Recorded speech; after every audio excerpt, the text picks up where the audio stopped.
Hi guys, welcome to the Prop Talk where we talk properties. OK， 我的名字叫 Deborah. So 今天我们有 invite someone on set for interview, and she's a very experienced in team building and also in properties. Welcome you. Hi. So yo, what is your role in your company?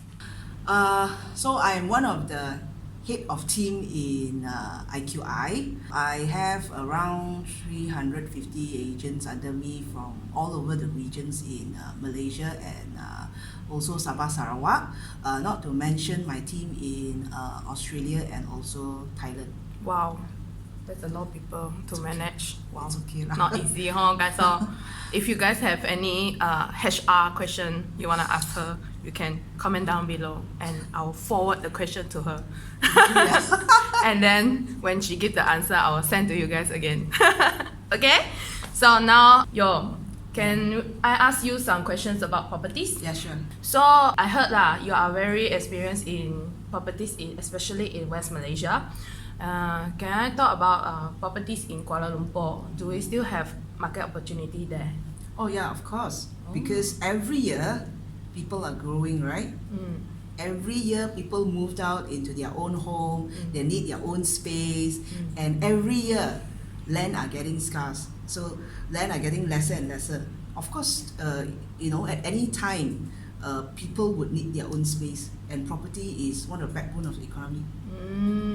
Okay. So do you have any ROI for it? Of course, there's ROI. I think if you were talking about something like that boom, 7-8 years ago, you don't have that anymore. Okay, but we are looking at long-term investment where people actually buy properties as investment to rent out. If you are talking about ROI, it's not too bad, but it's not like what we have 5 to 7 years ago. But still got opportunity lah, huh? Of course. I heard got few zones, right? Zone 1, Zone 2. What does that mean? Basically, if we are talking about investments, some people from overseas, nowadays Hong Kong have their political issues, and then China having all the virus and all. People are actually looking into Malaysia to invest as a second home. I'm sure there are still a lot of opportunities where, because in Southeast Asia alone, Malaysia is considered one of the buy into market. I even heard that they say that Malaysia is the top place they will choose for retirement, right? Yes, because in Malaysia we can speak English, we can speak Chinese, so basically that covers quite a lot of people, and we are multilingual. People from India also can come because we can speak some of Tamil, of course Hindi and Tamil is a little bit different, but mostly any Malaysian, even they cannot speak English fluently, they can understand you. Yeah. Okay, that's awesome. A lot of people will surely want to know this, is that whether they should buy condo or commercial land for investment. Okay, I want to ask you one thing. Okay, which one do people uses more? Residential condominiums or commercial? I don't know if for investment There is two different types, you see. For residential, at any time people would want to rent. Yeah, because people need a shelter. For commercial, retails, blah blah blah, they are more for business, correct? No? Yeah. So if you are looking for, if you are looking to invest in a condominium, it's mostly rental returns. Okay. Talking about commercial, it's capital appreciation. You need to wait, because only when the place is popularized, the demand is there, and the capital appreciation will be high. So it takes a longer time for commercial, and also actually it's a higher entry for commercial. Not many people will choose commercial unless they are big players for commercial properties. Yeah. Okay. So you are saying that condos or places that people stay is more high in demand because people need a place to stay, right? Yes, whether it's big, small, where the location is denotes how much return you get. Okay, now third question is, which kind of investment project is considered a low entry and high return? Low entry, of course, is residential. Residential. With I'm not sure if because nowadays they have a lot of package. They have a lot of different package around. If you choose, residential condominium, it's easier entry. Of course, everybody wants low entry, high return now, but you need time. Need time. Yes, and it also depends on location. It depends on whether it's if it's like KL Center, a lot of people buy into it because of their return, their rental on investment. Not so much on capital appreciation. If you go for a local area, then capital appreciation is yes, because for local they will buy for their own stay. So you understand there's a different set there. Now, fourth question is, how is the investment strategies for property investment in KL? What's the strategy? Any strategy? Can you give me some tips? Nowadays, a lot of people is buying for Airbnb.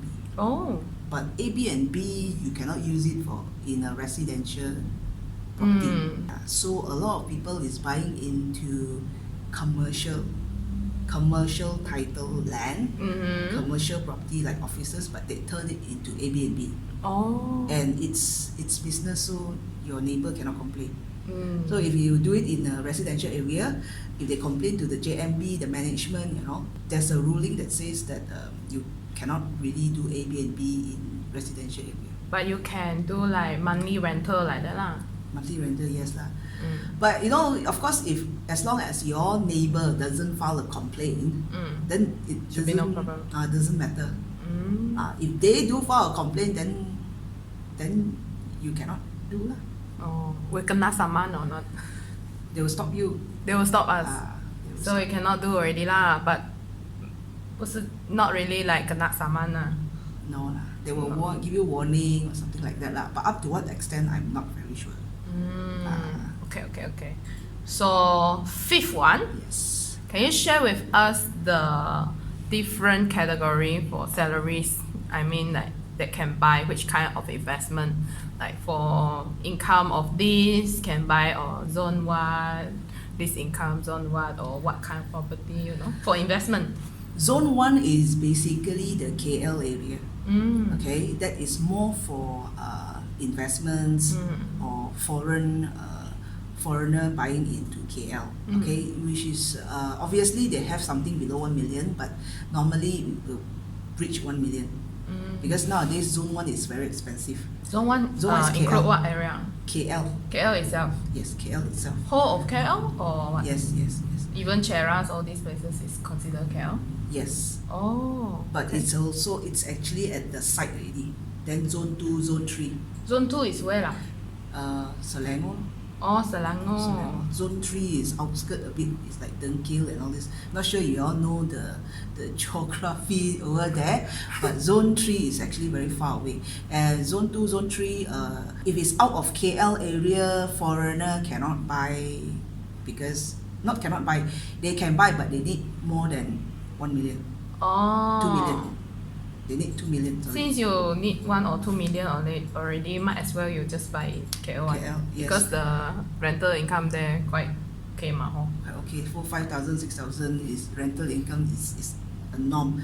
Okay, so for different categories of salaries, if you are talking about below 5,000, then it's small. If you notice, nowadays the KL properties are getting smaller. Because big ones people cannot buy. Yeah lor. Per square feet very expensive. Yeah. So they are doing it smaller, like maybe 400 square feet, 500 square feet. It's easier for younger generation to buy, especially those below below 7,000. For example, let's see, if a property in KL they are selling about 1,000 per square feet, 500 square feet is already 500,000. So rule of thumb, 90%, 450,000 is around 450,000 loan is around 2,250 something. So you surely need about $6,000-7,000 to buy 500 square feet only. For your loan to be approved lah. Yeah. So if you, as a Malaysian, if as a local, if you go further, obviously maybe it's bigger and per square feet is cheaper. In KL, normal average size maybe it's around 6, 7, 800, 900, something like that. So the more central you go, the more expensive the property will be. So the one you go outside maybe is about 600 per square feet, 700 per square feet. You know, the further you go, the cheaper. But it also depends on where you work to buy property. There's a lot of criterias really, you know, for one to buy a property. So that is why it is always important to consult the property negotiator or your property consultant before you actually jump and buy something considered cheap or very money value, you know. A lot of time it depends on your investment appetite or your requirements. I cannot set, you know, like this category should buy here or that category should buy there. Okay, so I think I finished all my questions. If you guys have any other questions, you can comment down below and I'll pass it to Yo and she'll answer it. And also, can you give us some tips on which project we can invest in KL? In KL we have quite a few, but one of my favorite of course is the Exim Group. Exim Group. Yes. I heard they just recently signed a MOU, right? With in Montclair. And in the pipeline, I think we have many more projects to come. Zone 1, Zone 2. We go for mainly mainstream projects because that's where it's very simple. Anybody who graduate from Kertin, Sarawak maybe, the first place they might go, I mean the popular place that they may go is KL. Increasing in population, they need more space. For Exim project, we have two kinds. One is the Z series, one is the D series. Z series is fully furnished, D series is partially. So you have basically varieties to choose from. And from my experience, upon VP means getting the keys, they are very limited defects. VP in East Malaysia, we call it OP. Okay. We use VP anyway. Yeah lah. So just let you guys know lah. So VP is actually in Sarawak and Sabah is called OP lah. Okay, so thank you Yo for today. We are very honored that you are with us today because she flew all the way from KL back to come to Sarawak and to Miri and to give us this opportunity to tell us more on property investment.